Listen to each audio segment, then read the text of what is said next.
Welcome in, ladies and gentlemen, to this breaking edition of the On the Pony Express podcast. I am Billy Embody. Thanks for listening. Come to you today on Tuesday as the day winds down with news that if you're waiting for it this week, there will not be a Pac-12 media deal announced this week. That, according to Ross Dellinger, our friend at Yahoo Sports, Stuart Mandel of The Athletic, reporting that as well this afternoon. And that'll drag it into August, basically, at least. And I wanted to just kind of assess it all because when you looked at, and we've kind of talked about this on the podcast, and Ross reported this earlier this summer, that the idea was that there was an accelerated pace to this discussion now, and that there could very well be an update at Pac-12 Media Day. But as we know, with the Pac-12 media rights negotiations, nothing has really seemed to go quickly. Obviously, it's been over a year now. But Stuart Mandel added in his reporting that, according to a league source, the reason why there's a delay is, quote, "We've seen folks come to the table that were not at the table 6 months ago." Well, you can believe that. And just like people can believe the Big 12 reports about them taking other teams from the Pac-12 and things like that. And I think there's probably credence to it, because if we've sat back and kind of watched this all play out, the most interesting piece of the Pac-12 deal is how does it all work with streaming, with linear, all of those things. That has always been the interesting piece. And whether that means there's more linear, whether that means there's more streaming coming into play, those are all of the things that they're kind of watching for. Now, here's another piece that we've talked about. There is not a deadline to have this done before the 2023 season.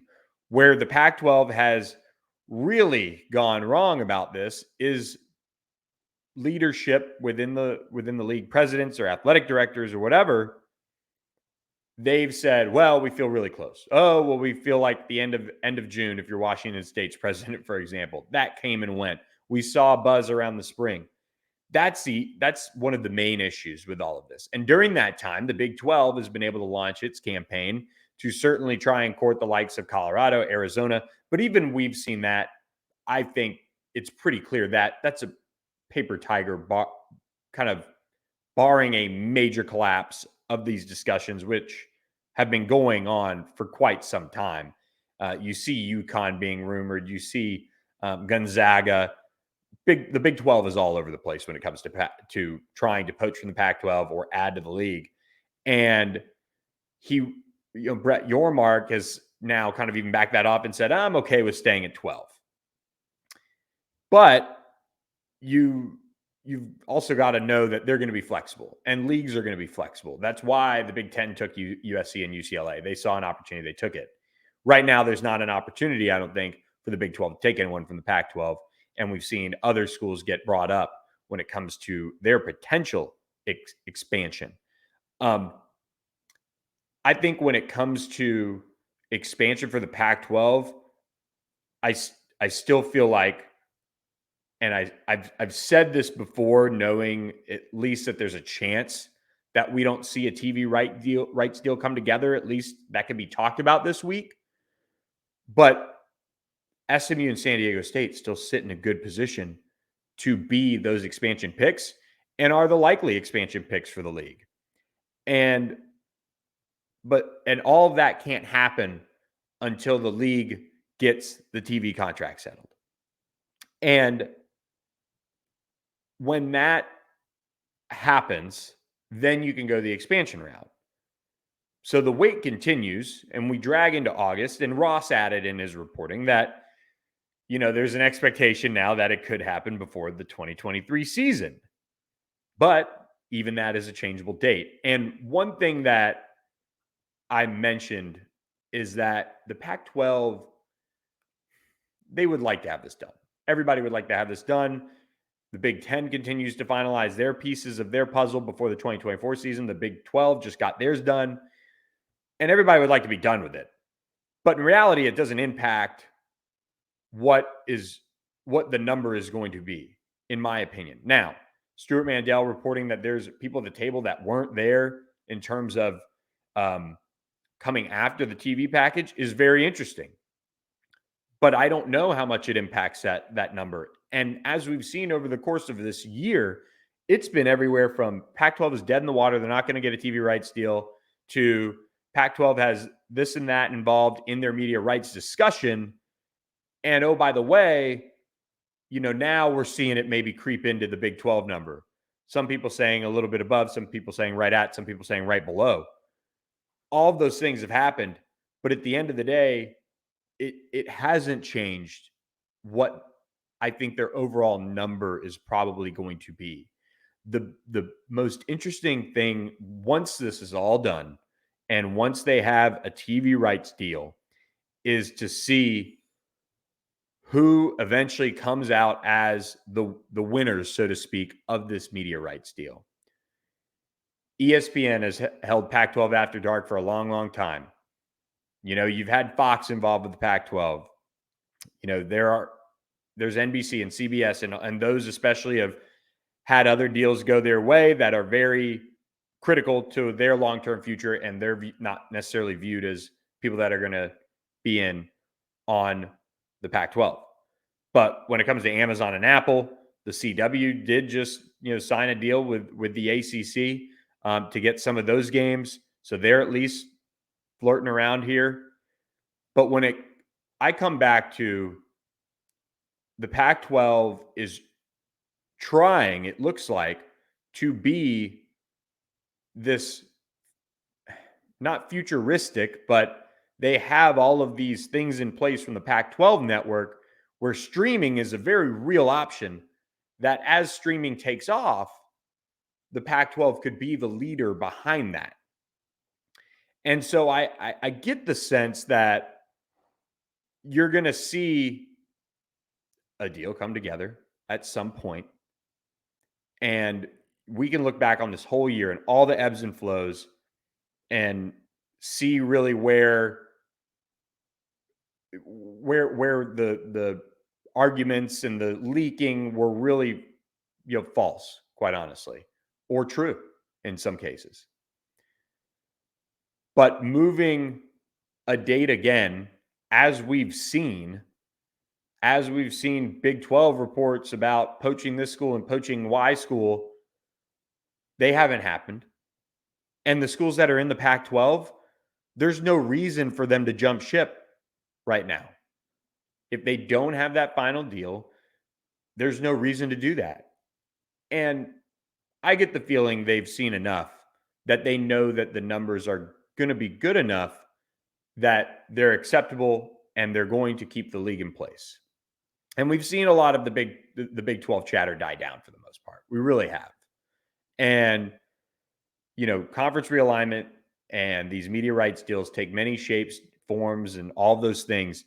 But when it comes to how they get put together, I mean, if you ask me if I thought the SEC was going to leave CBS, I would have told you no way. They're two brands that are just synonymous with each other. Well, they did. And leagues are willing to do whatever it takes to try and get themselves the best deal. The biggest thing with the Pac-12 compared to the Big 10, which has had their deal finalized early, but it's not done, and they still have a year before they need to have it done, is the Big 10 has a much bigger marquee group of brands associated with it when it comes to actual college football. Both leagues have very good, academic schools and things like that. Big 10 especially, in my opinion at least. And Pac-12 has some. But the Big 10, their ability to get it done was really centered around the brands that they have from the highest levels of college football: Ohio State, Michigan, USC, UCLA, all of those types of programs. And the Pac-12 is sitting there on Oregon, Stanford, Washington, Cal, Colorado, Arizona State. Brands with something about them, but nothing that really grabs them outside of Oregon, in my opinion, and Washington. Utah's been good. but there's just not that next level star power to at least get something across the finish line, feel pretty good about it, and then work out the rest of the details. So I think when you look at what it's going to be for the Pac-12, I'm of the belief that nothing has changed for the league over this past year. These TV providers, these companies that they could partner with on this deal, they know exactly what the inventory is on the Pac-12. They know the schools that are going to be involved, and they have a very good idea of who the expansion candidates are going to be. But piecing it all together has just, for whatever reason, and I'm very intrigued to get the look behind the curtain, has not been easy. And so it is, let me be clear, it's a letdown. This was an opportunity for the Pac-12 to kind of, after all this time, take a bit back of the narrative and say, all right, we've got a deal, or here's where we're at. And I think George Kliavkoff probably is going to get asked, and he's probably going to have to give some sort of an update, which is going to be interesting on Friday in Las Vegas for the Pac-12 Media Day. But you haven't reached a point where that league is getting poached with the remaining schools. They've been pretty adamant that they're sticking together. And when it comes to putting this deal together, for whatever reason, it just has not been either as smooth, and this is me speculating because, again, I can't wait for that look behind the curtain, but this deal coming together hasn't been as smooth as anyone has really wanted. It hasn't been hasn't come together as quick as anyone would have wanted. And you now have seen over the past year, though, that ESPN, for example, are now looking to get into streaming. They see Apple, they see Amazon. And ESPN has undergone a ton of changes lately. And there's a lot of questions about their future. So what does that mean overall for that negotiation? I don't know.